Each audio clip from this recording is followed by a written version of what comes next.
What do you envision in marriage? Is it family prayer? Is it going to church together? Is it heated theological debates at the dinner table? As a Catholic myself, I know that teaching, especially until the late 20th century, was very clear to Catholics that you should only marry Catholics. And of course, now we're in a time when there are many different Christian denominations. So where does this leave you? Where does it leave me in terms of who we should be dating? Because of course, we believe in dating with intention. I personally still hold this traditional view that your faith needs to be so well aligned, because I think your faith life is going to be the foundation of your marriage and what really helps you build something successful, especially when you're having a family and you're really moving in a world where, you know, your faith has to be very firm and very strong to be able to be that center, because you want Christ to be the center of everything. And if you and your spouse disagree about some very key theological beliefs, that could be really difficult. And I think anyone would agree with me that shared belief and value system and faith system is just so important. And, you know, as Christians dating on the Salt app, obviously conversations about God will come up very naturally. And I think that's a beautiful thing, because you want to see, like, how important is God in this person's life? Because if you put God as number one and this person maybe calls themselves like a Christian or a Catholic, and, you know, there are all these sayings about like cafeteria Catholics, for example, so people who pick and choose what they want to believe, but you are a really devout and Orthodox Catholic, that's going to be quite difficult for you.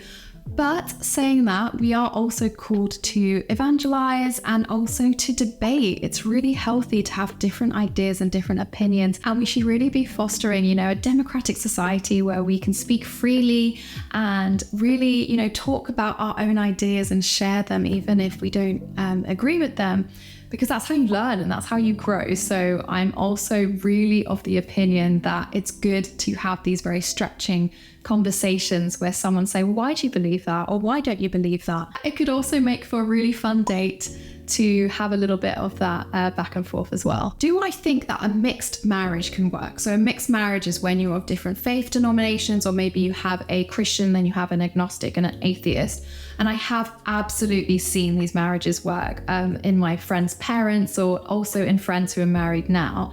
And often I have seen the non-believer, I suppose from the witness of their believing spouse, that they do end up converting to Christianity, which is really beautiful. But this doesn't always happen, and I don't think you should be of the mindset of flirting to convert. They say don't flirt to convert. But I have seen that these work, so I don't want you to think that it absolutely can't. You might be in a relationship with someone who does not share your faith life, but I think this is a very individual discernment to see, you know, how important it is that you guys agree on the faith, and how much does that person respect your faith. For me as a Catholic, I see marriage as a sacrament, as in something that Jesus has instituted as a sign, a visible sign of his grace. I don't believe in no fault divorce. I don't believe in divorce. And I think that if I were to enter a marriage with someone who did believe in divorce, that could be really tricky, because obviously I believe that marriage is a sacrament ordained by God. Like, for me to date someone who doesn't have the same vision and idea of marriage just doesn't seem like a good idea, because if they don't see it as this forever thing that is ordained by God, this sacrament, this really reverent union, then it could be that our marriage would be built on a house of cards, which could just blow away at any moment. So for me, it would be so important that that person really has the same understanding of marriage. I would also advocate for having these conversations early. Like, who loves small talk anyway? Like, nothing for me is too intense in the intentional journey of dating. So ask them, you know, what do you think about marriage? And do you believe in divorce? Or these other questions that could come up. I believe conversations about the heavy stuff are really worth having. You know, what does this person think about the sacredness of sex? What is their opinion about contraception? What do they think about abortion? And what kind of theological education have they had? I think it's so healthy for us to have these open debate conversations and to be able to really know our reasons why. It's just good. And for you to really know what you believe in these very important, you know, a lot of them are social and political matters that really are based in our faith. it's just going to make you such a stronger single person to be out there, and strong singles make amazing, strong marriages. So here's to becoming a strong single. I also believe that the primary purpose of marriage is to really raise and build up a family. In Vatican II, there is a beautiful saying of the domestic church. And this is that when you get married, you're building your own church. And if you're blessed with children, you are raising your children within this domestic church. So for me, it's really that education and bringing each other closer to heaven. Dating is meant to be fun, and you're meant to be curious about the other person. After all, we are all brothers and sisters in Christ, and we're all these amazing souls that God willed into being. So there's so much to be interested in the other person. So of course, it's good to ask questions. And I have some example questions here that will help to discern this other person's faith life. So what are your spiritual values? What does your faith life look like? How would you ideally want your children raised? And what part does prayer play in your life? It's a really good indication of whether you guys are matched and compatible in terms of your faith life and where you prioritize it in your life. While my opinion is that I do think denomination matters, I also think the level of spiritual commitment is equally as important. So I do think that different denominations can come together very well if they both have the same level of spiritual commitment.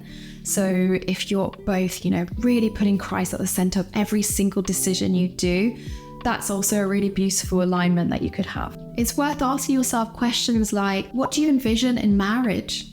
Is it family prayer? Is it going to church together? Is it heated theological debates at the dinner table?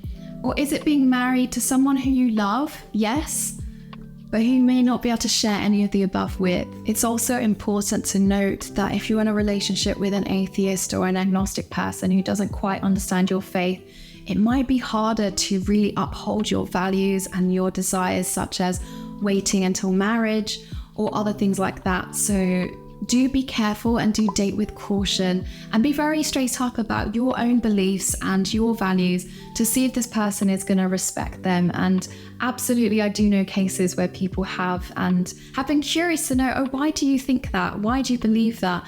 And again, it's a great chance for you to evangelize and to witness and to say, I believe in waiting until marriage to have sex because I believe sex is incredibly sacred and this is why. So these are all really good excuses and chances for you to share your faith in a very open and organic way. But I would love to hear your opinions on this. This is my opinion, but as always, I'm very open to God humbling me and changing my mind on this. But that is what I think. So please let us know what you think, and don't forget to subscribe to Salt for more dating and theological content and more of these thought-provoking questions. So thank you for listening, and God bless.